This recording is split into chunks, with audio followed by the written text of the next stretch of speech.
What'd you think about that intro, Twink?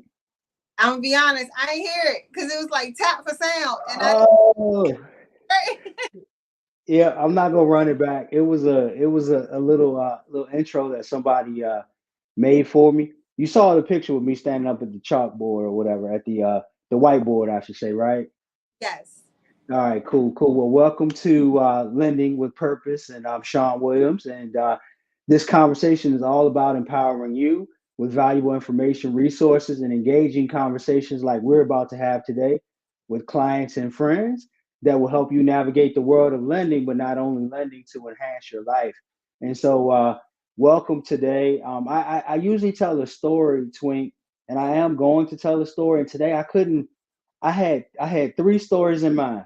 Number one, the first story was going to be about Patricia Little, because when Patricia Little reached out, I was like, "Who the heck is Patricia Little?" and then he was like, "Oh, this is Twink," and I was like, "Oh, okay, cool, I get it." No, I think I might have called Alfred, and I was like, "You refer to somebody named Patricia Little? Who was Patricia Little?" And he was like, "Twink." So that's number one. Number two, what you're gonna have to tell us about later is this Kanye situation. Kanye Nay.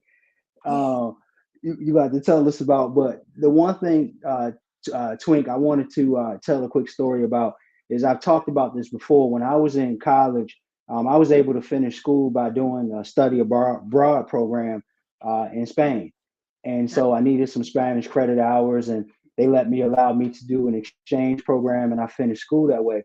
So the group of kids that we were, there was we were pretty deep there as American students in Spain, and then so there was a group of students that I used to hang out with, and they wanted to go to this Lenny Kravitz concert in a huge coliseum.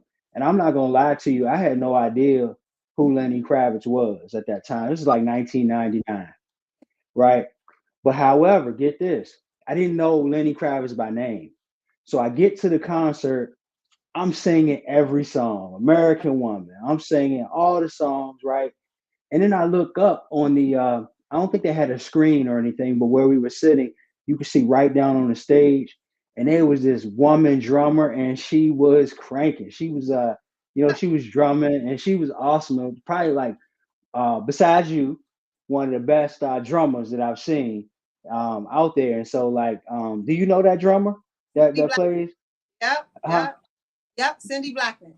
Yeah, and I'm pretty sure, I don't know if it's appropriate to say this, but I'm pretty sure she went topless and was drumming while we were playing, and like the crowd went crazy. It was it sounds right. And Yep. and and so it was just an amazing experience. And so I just wanted to tell you that story, not necessarily everybody else, because I know you would appreciate it. So everybody, please help me welcome today Patricia Twink, as I know her, Little, and she is a musical storyteller. And so, Twink, tell us who you are, what you do, and then we'll get into our conversation. All right. So my name is Twink. I am a. You know what? Before I answer that, I have to. It's like a little voice in the back of my head because my son always gets on me because I tell people I'm a drummer, and he's like, "Stop telling people that you're an artist." So my name is Twink. I'm an artist or creator, creative. I create. I like to create. So I write songs. I produce music. Obviously, I'm a drummer. I just recently got into like creating set designs. So I'm just a creator in all. I just like to create. I'm happiest when I'm creating anything. I could be painting. I don't painting my house. I don't care. Whatever it is, I'm happy. So That's awesome. And you have a family too. How many kids do you have? I have four boys. Four boys. Yes.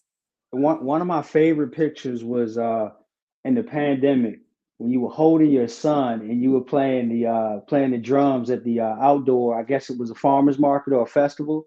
Yeah, yeah. And y'all, what you did? It was like just about every weekend you would do that. I think, right? Uh-huh.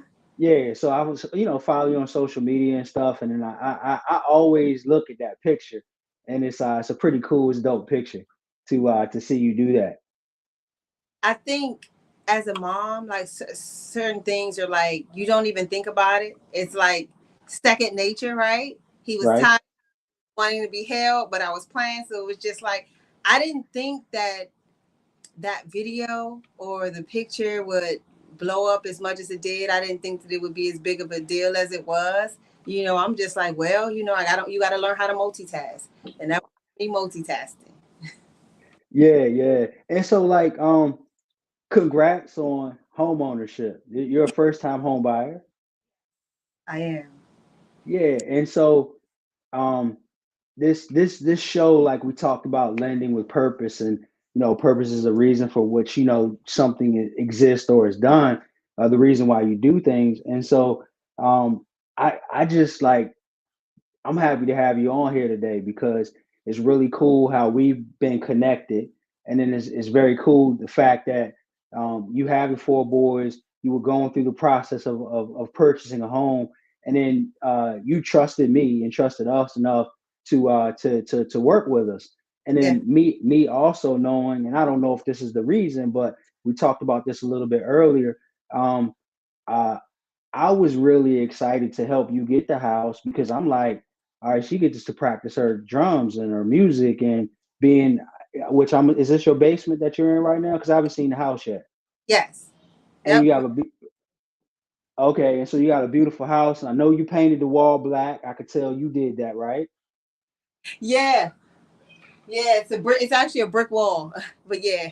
Yeah, and so you made it exactly what it is for you, and I'm really proud and honored to have been a part of that. And so, congratulations on being a first-time home buyer.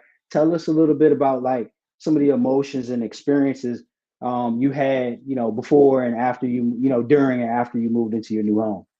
So honestly, so this process, the whole home buying process, this last leg of it, because prior to I tried purchasing. Well, I started the process when I was in South Carolina.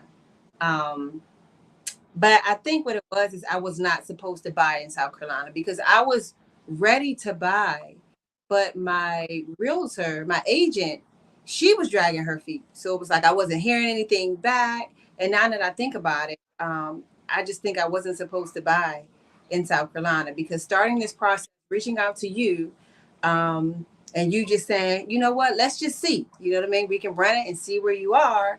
And literally being ready after you were able to run everything, and then the process, the time period from me reaching out to you to me actually purchasing a home, it was less than a year. Like, it happened so quick. So I can say that this process was pretty seamless. There are things that, it's like one of those things where you wish, if you what is it, if you could do things a little different. There are Yeah. a few I would have done differently. But it's a learning experience. So when it's time to get the forever home, single family forever, then, I'll know, to do certain things differently. What would you have done differently? Like So name like one or two things you would have done differently. my number one, the inspector. Like, I would have chosen, I didn't know I could choose my own inspector. So, and I think that that's, to me, like, learning, that's one of the most important things when buying a home, like to have an inspector who, one, knows what they're doing, and somebody that you trust, you know because ultimately the inspector is supposed to work for you, but yeah, I did not know that I could choose my own inspector. My inspector was chosen for me, and he was a really kind guy, like, but it was certain things that I'm not going to say, Okay. but I just wasn't informed of, that kind of cost me on, you know, afterwards. So I will say that. I see. I see. Yeah, the inspection piece. Um, when people ask me about it, should they get one or not? Like more often than not, like in this market, they're making them optional and like for informational pieces only. We don't necessarily need one for the lending aspect of it. But I tell everyone, no matter what, get an inspection because it's like buying a car, right? And it's like taking your uncle that's a mechanic out to the dealership with you, and he or she, uncle, aunt, he or she will pop the hood in the car, and they'll look at everything. They'll have you start it up, they take it for a drive or whatever it is. And maybe I'm oversimplifying it, but that's the way I look at the inspection. You kind of want to know what you're getting yourself into before you get started.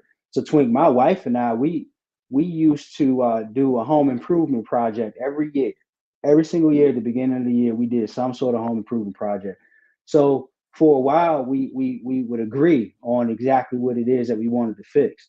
Then it got to a point where she wanted to do one thing, I wanted to do another thing, right? And even while we own the house, the only way that we could compromise on it is we hired a home inspector to come into the house and tell us what needed to be done in our house, and that helped us too as well. Like, even this was like we had lived in our house probably like 7, 8 years or something like that, and we had a home inspection for when we bought the property, and then we got a new home inspection so that we could figure out exactly what we wanted to do on our next project. But okay, yeah, man, I wish we would have known that you didn't know that you needed that you could get your own home inspector. I would have Yeah. definitely told you that one. Is there anything else? Um, Honestly, that's the most important to me because I think not saying that it would have changed me actually purchasing the home, but it's just being like knowing what the issues are or could be. It would be helpful when it comes to, like you said, doing projects, because if I don't expect that, if I don't think that, I'm going to need an electrician, you know what I mean? I am doing cosmetic stuff, or if I don't know that the plumbing will be an issue, everything I'm doing is cosmetic. You're fixing up the house, you're painting, you're, maybe like, adding different things, just, cosmetic, because you think that you're getting structure and everything else is sound. So it's like having somebody say, well, no, you're gonna have to call an electrician. It's like, okay, well, let me pause on the prettying up of the home and let me focus on like making sure, the important stuff is taken care of first. Yeah, no, that makes a lot of sense. So when you came to me also, which I didn't realize, I knew you had kind of started the process, and you were sharp. Like, you knew a lot about the home buying process. Um, and what resources did you use beforehand, and how did you get to that point where, because a lot of times a lot of people don't know necessarily what to ask, and then they come because they've crawled down this rabbit hole and of information, and then they have too much information, right? But you pretty much knew kind of the direction that you needed to go, had an idea about your budget, all kinds of stuff. Like, what helped you get to that point?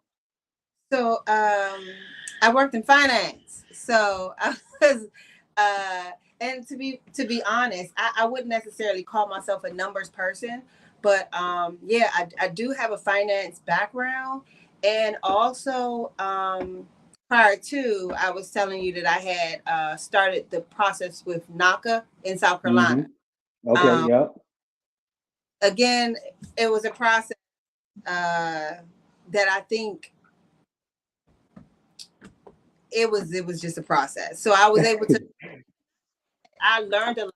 I think I because of where I was, I guess like financially, credit wise, I didn't necessarily need the program.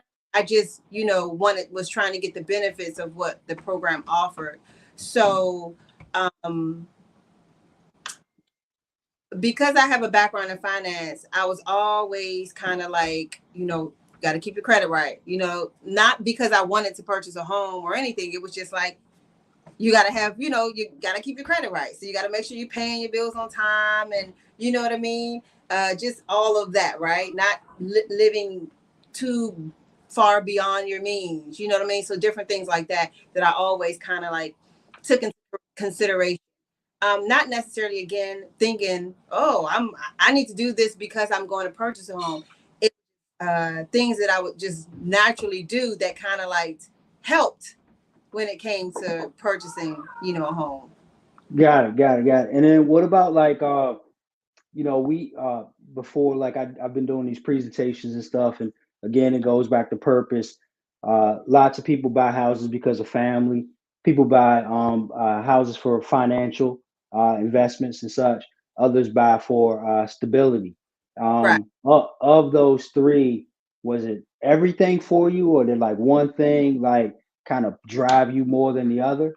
So honestly, and this probably is gonna sound crazy, right? So the whole purpose of me, well, so there was two, it was twofold. So I was living in DC at the time, renting an apartment downtown DC by is it called, what is it called?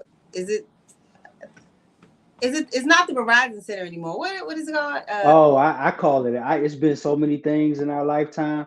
I So think it's the Cap One Arena.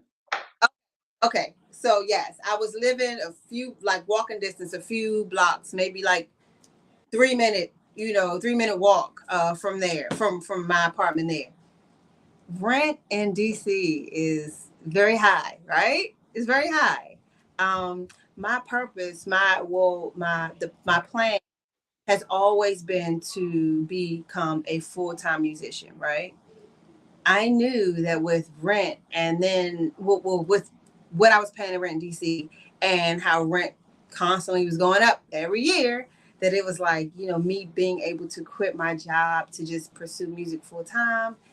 Not saying that it was going to be possible, but I was going to have to, it was going to be a lot that needed to be done in order for that to have happened. So my purpose, I said, I'm gonna buy a house, right? And once I buy a house, I'm gonna quit my job, my 9 to 5, and I'll pursue, music full time. So April of this year marked a year of me, like my house anniversary, my 1 year house anniversary, right?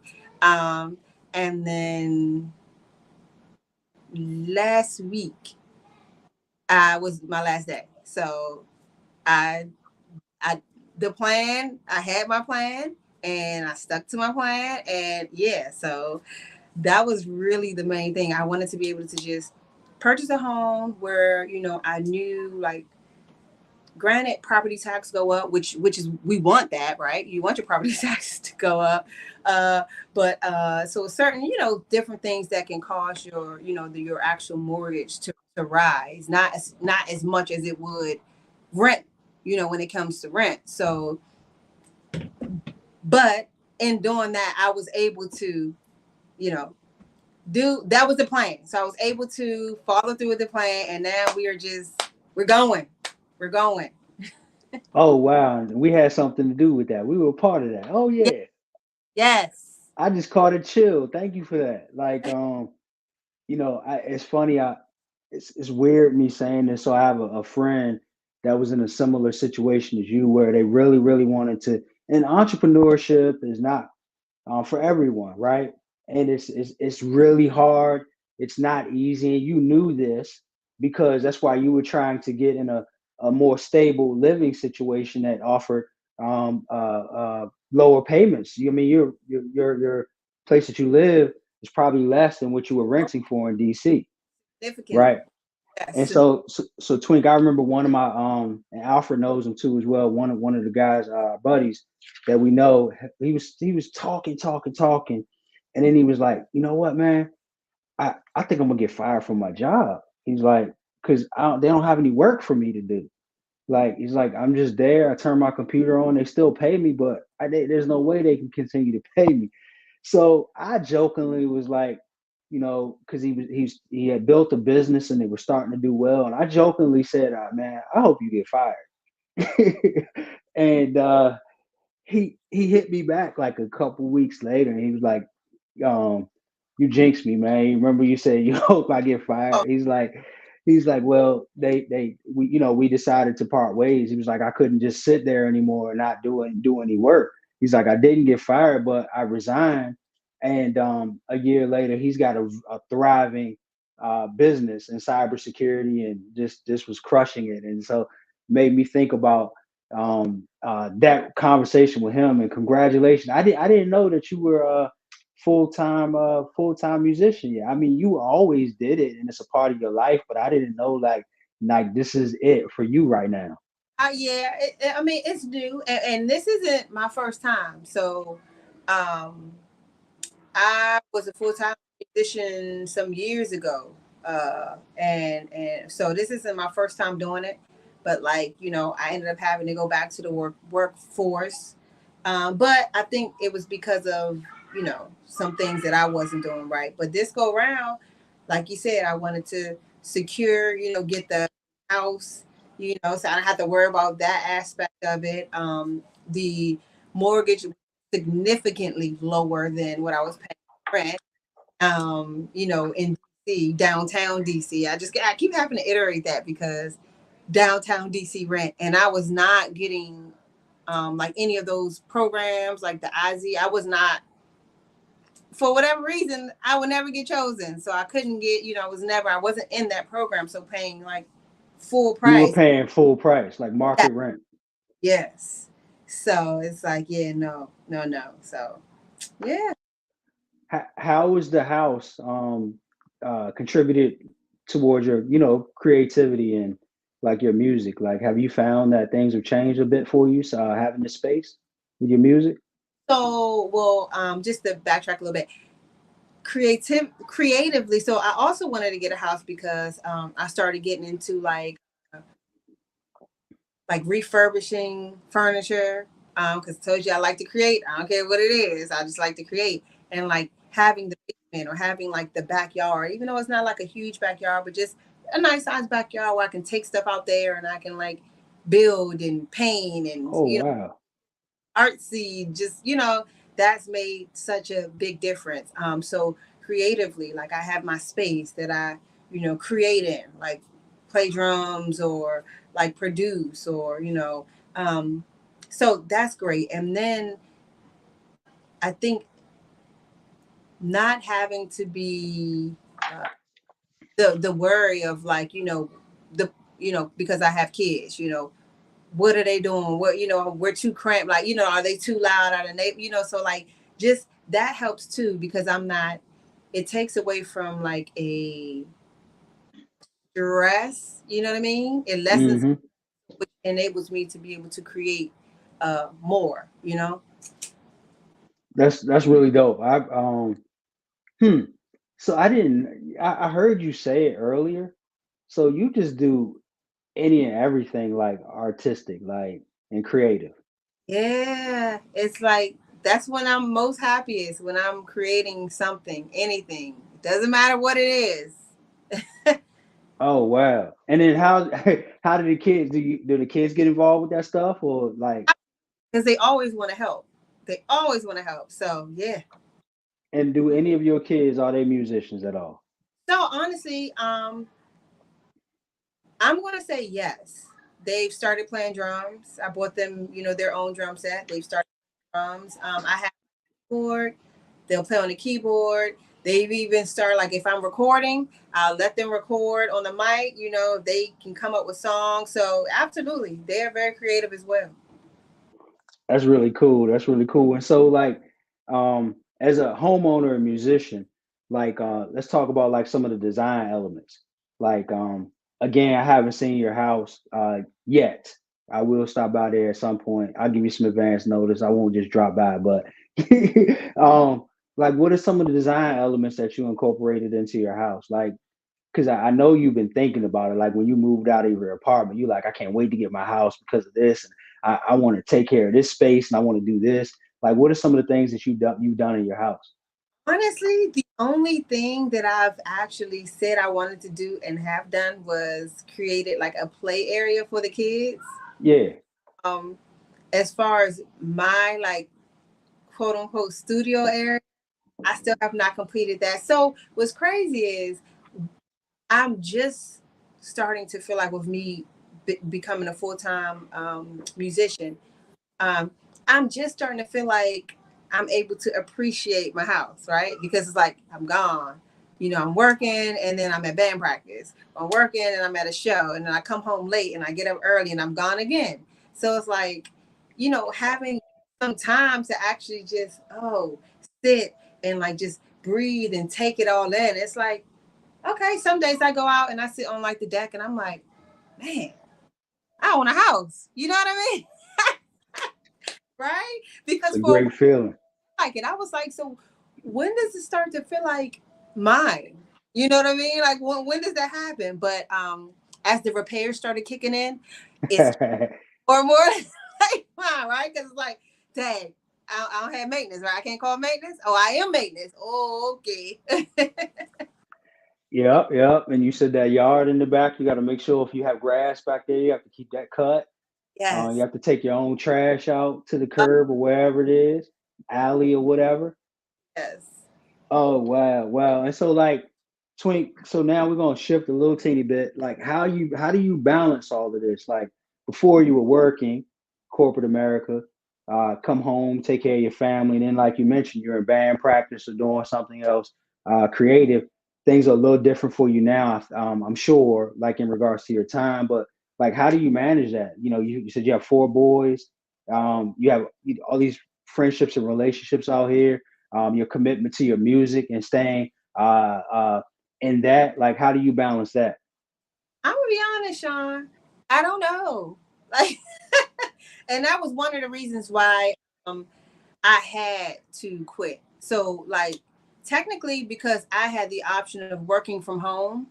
Um, most people like, oh, you can work from home, but me, like, I do everything um with great care, and I'm intentional about what I do. So it didn't sit well in my soul to be working from home, still be on the clock, but be doing other things. People didn't understand that. What do you mean? Like, you can do XYZ, you can do that, and just not me. Because if I'm supposed to be doing this job from 9 to 5, then that's what I feel like I should be doing from 9 to 5. You know what I mean?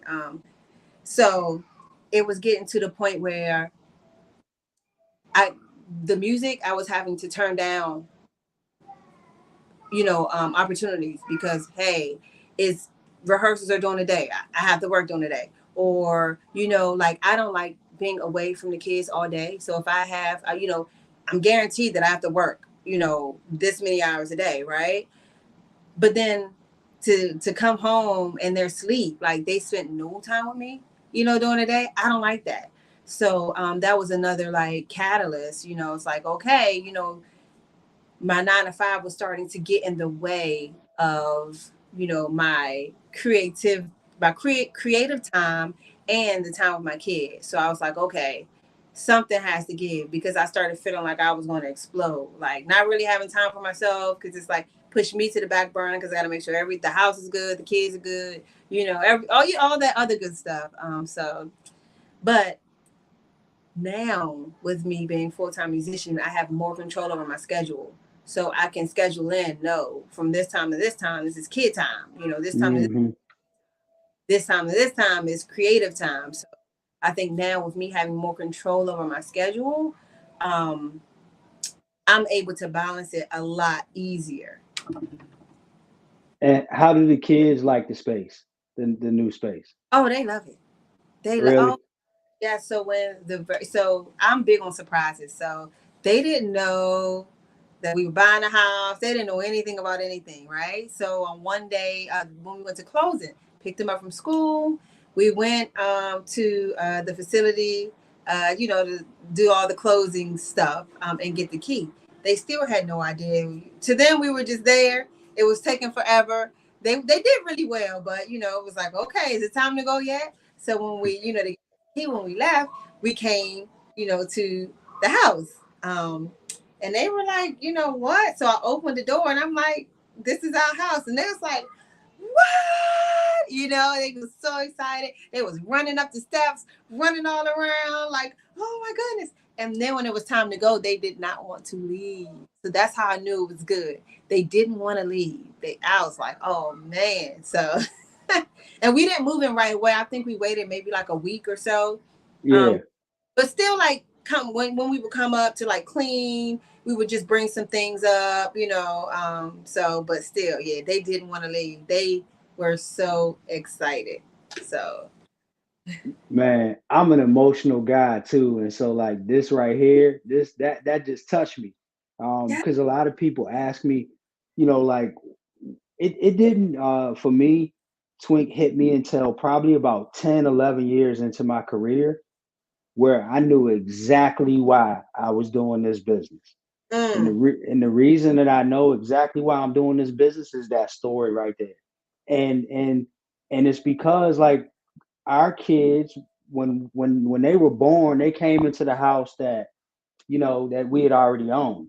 They didn't have any involvement in it, nothing. It's just like we put them in a room and it was their room, and down the road we could paint their rooms or do whatever they wanted to do to it. But the new house that we got, they were involved in that. right, And right. so, and then just the feeling that I know that we had by like you to be able to provide that for the family, right? And the response that you got from them, how that made you feel accomplished, right? But then also for them, they probably running around like, this my room, this my room, I want this, I want that, can we do this, can we do that? And so like that is for me like a big why, and I appreciate that because I needed that today. That gave me a little bit of a jolt. I'm ready to go run through a wall real quick, but Oh, yeah. yeah, I didn't know you made it a surprise for them, so that's really cool. Yes. I'm big on surprises. So I love surprising people because and it's crazy. It's like I like surprising people, but I don't necessarily like surprising.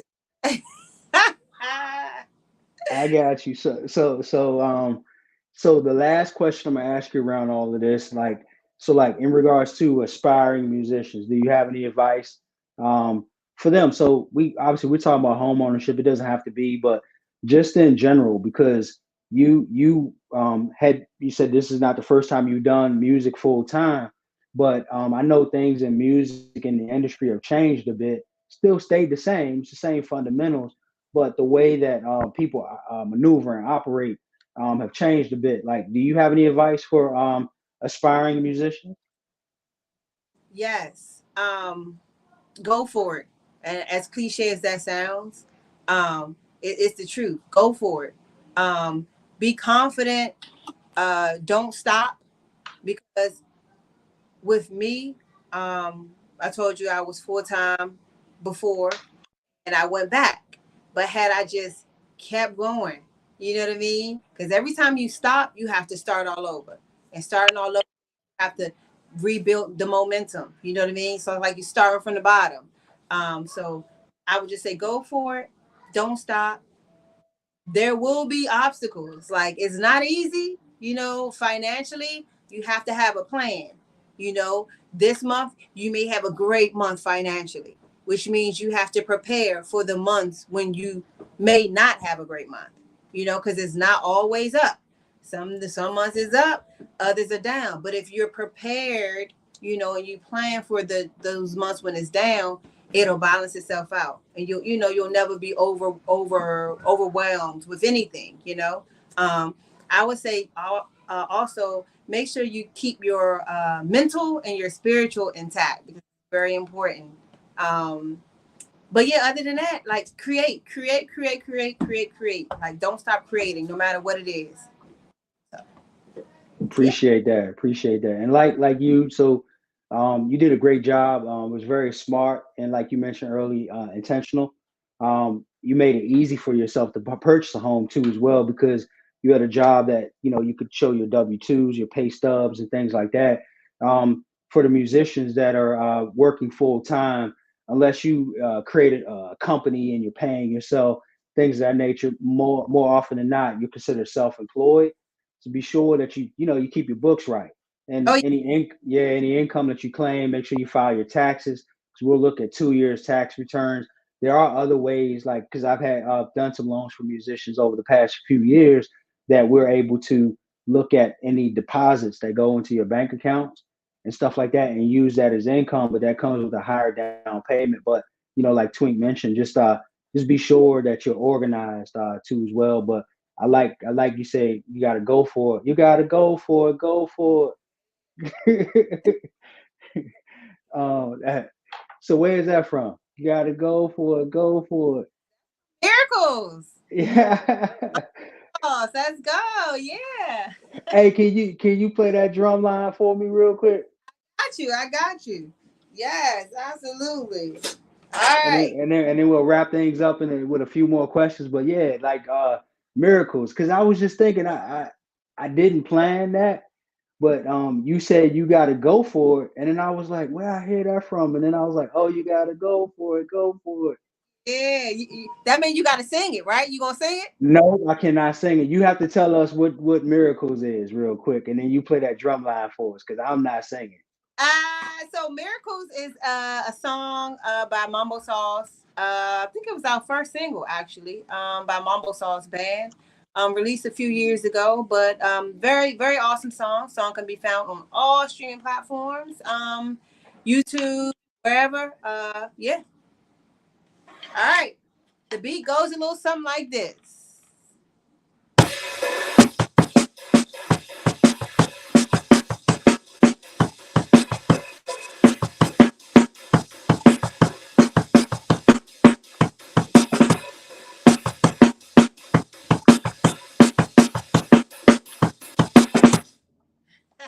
I love it. I love it.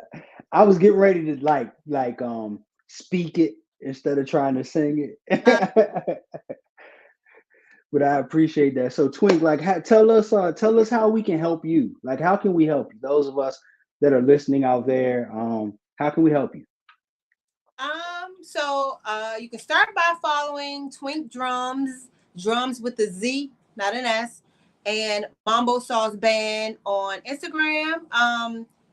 You can come out and support when I'm having shows, when Mambo Sauce is having shows. If you're a booking agent, you can book me shows, you can book Mambo Sauce shows.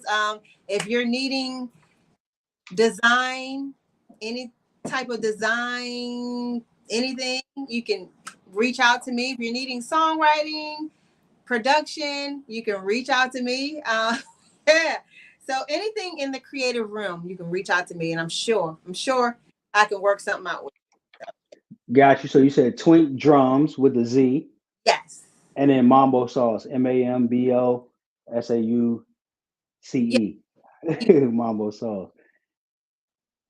Got it. Now I appreciate that. And we know how we can help you. So connect with Twink for anything music and creative.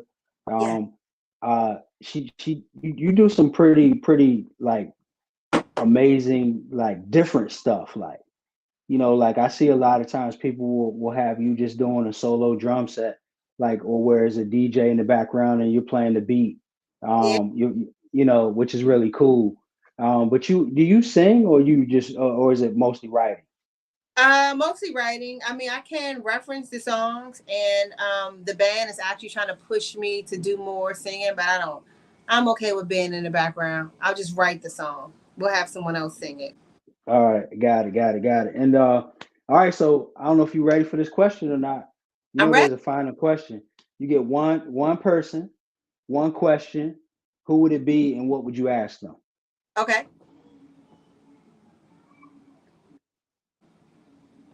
So you get one question, Twink, Okay. Okay. Hold on. I'm of thinking. Okay. one person. Who would it be, and what would you ask? Okay. So my dad. Okay, All right. And I'll just ask him if he was proud of me. Yeah. that's a good. That's a good question. Yeah. That's a great open ended question, and I'm sure he's proud of you. I'm sure he'd be proud of you for sure. Thank you.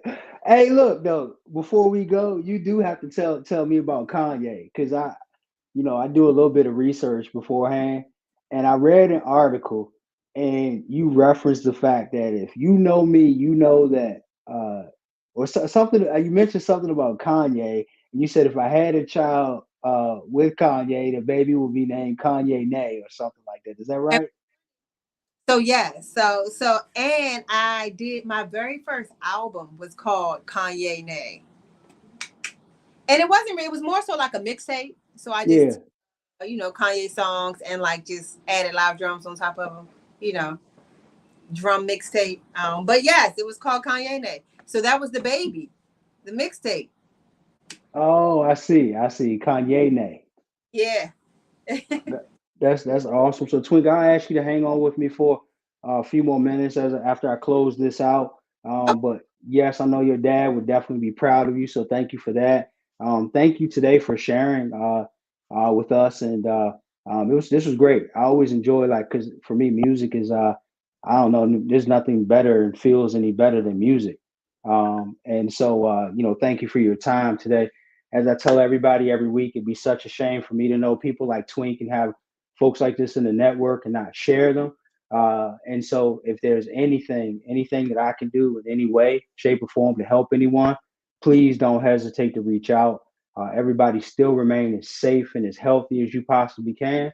And I think we'll be back here next week. I don't know who's on the show next week, but I think we'll be back next Thursday at 2 o'clock. But thank you, Twink, for your time today. We really appreciate you. Absolutely. Thanks for having me.